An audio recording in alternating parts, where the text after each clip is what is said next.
Did you know the Soviet Union once drove people completely insane in the name of science? In the 1950s, subjects walked into what looked like ordinary medical facilities in Moscow. They were told they'd participate in sleep studies to help humanity. But these weren't hospitals. They were psychological warfare labs. Scientists led volunteers into soundproof chambers, completely sealed from light and noise. Then they locked the doors for weeks. Total sensory deprivation. No sight, no sound, no human contact.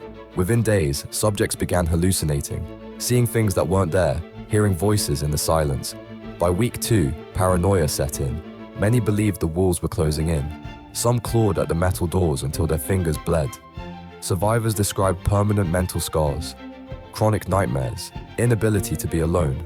One man said he still hears screaming in quiet rooms decades later.